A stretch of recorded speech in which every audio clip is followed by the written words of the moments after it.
What's up, guys? My name is Ansley, and I am probably one of the most competitive people I know. Being competitive isn't just about the big things, but it's about the little ones too.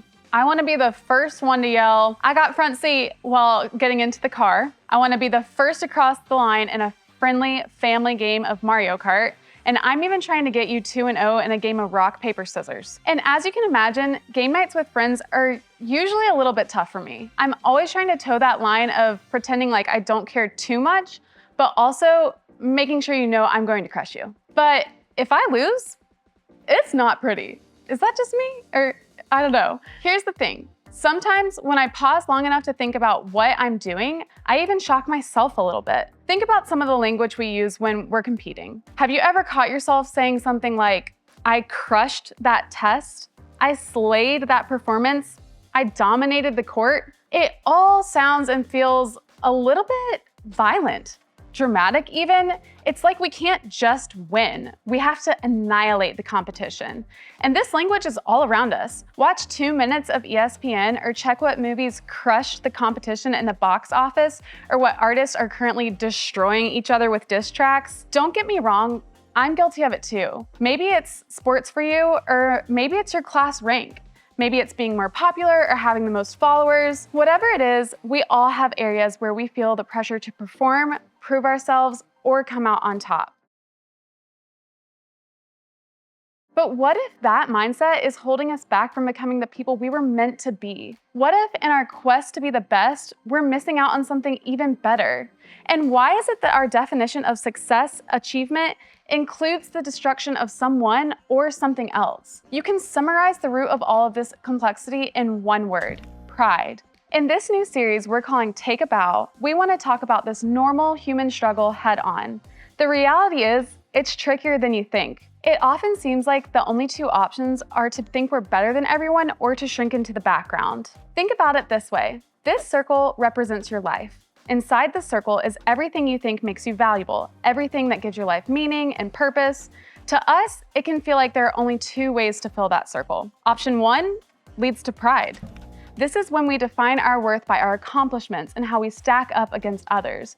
Our whole identity gets wrapped up in being better than everyone else. Some common examples might be achieving success at the cost of relationships or other people, elevating your own sense of value by cutting others down or making them feel insignificant, doing things only for appearances instead of doing genuinely hard work to become better. But what's the alternative? For a lot of people, especially if you struggle with self-confidence, it can feel like the only other option is to make yourself small, to leave that circle blank because you've bought into the idea that you can't compete with the people around you. So why even bother? I think we've all felt this way at times. Like when you scroll through TikTok and see all these extraordinary people with incredible lives and you feel like you're never ever going to measure up. Or when you try out and don't get the spot and you wonder if you're just not talented enough. Or when you pour your heart into a relationship only to get ghosted or rejected and start to question what's wrong with you. In those moments, it's really easy to want to fade into the background, to numb out with YouTube binges or endless scrolling because facing the world feels too difficult. What if we don't feel like we measure up? If we're not the best at something, does that mean we don't matter at all? I don't know about you, but I don't love either of those options. Unhealthy pride feels fake and isolating, but shrinking into the background doesn't help anyone either. It's a lose-lose situation. So what do we do? Can we be confident but not prideful? Can we be humble but not insecure or invisible? Is that even possible? In an ancient letter meant to help Christians understand what it means to follow Jesus, James, the brother of Jesus, addresses this competitive thing in all of us with an interesting solution. James writes this: "Humble yourselves before the Lord."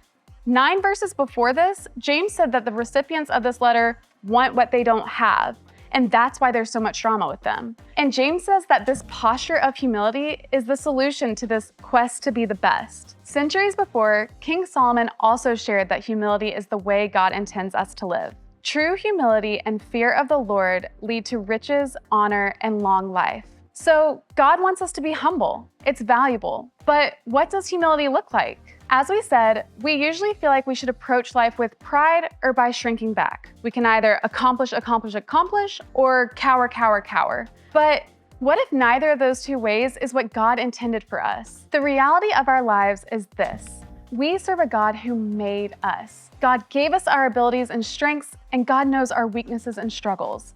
And God is in love with who we are. The problem with the two approaches we normally take, being prideful or shrinking back, is that we've put too much weight and value on what we think other people think about us. But what if we don't think about other people's possible opinions at all? What if we could just be who we were made to be, and we don't look to the right or to the left at what other people may be thinking? We put blinders on and only focus on what God says about us. What if we decided to trust God's view of us over anything else? There is a beautiful rabbinical teaching that might help us learn how to live humbly well. The Hebrew word anava is translated as humility. Many years after Solomon wrote several of his proverbs about humility, rabbis introduced the idea that anava means to occupy your God-given space in the world. Humility means to color to the edges of your space.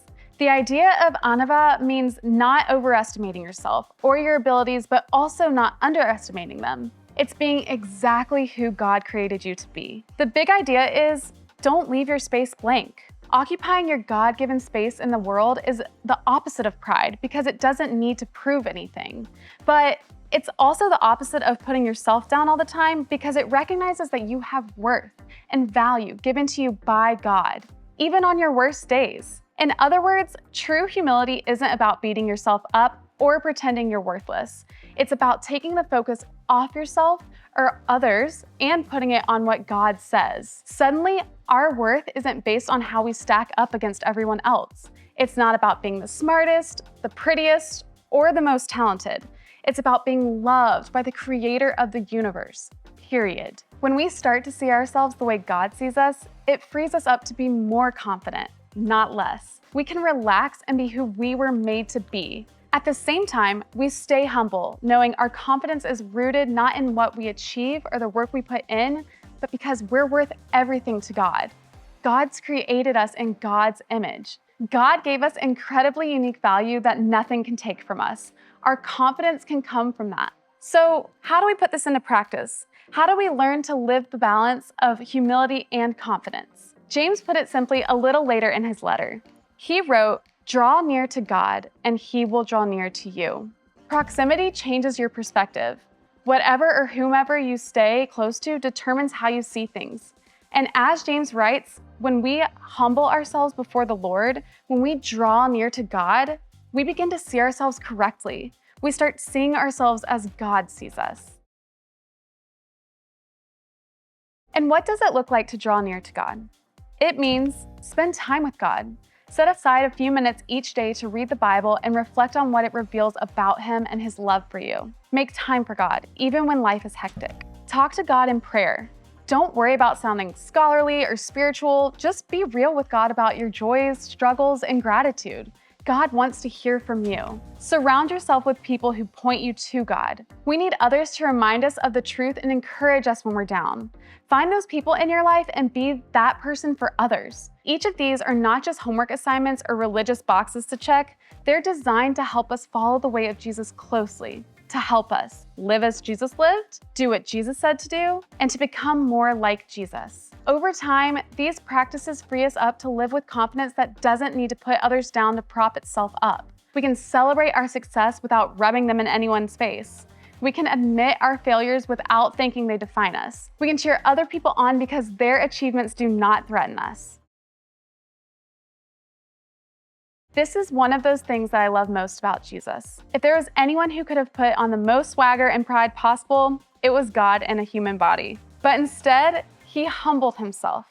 He was confident enough not to demand everyone's respect and confident enough to speak up when His time came. He's the perfect example of humility. In other words, we can follow Jesus' example and experience everything we're talking about. He'll give us a sense of meaning and purpose that goes way beyond what other people think about us. So, how can you draw near to God this week? Whatever it is, take that step.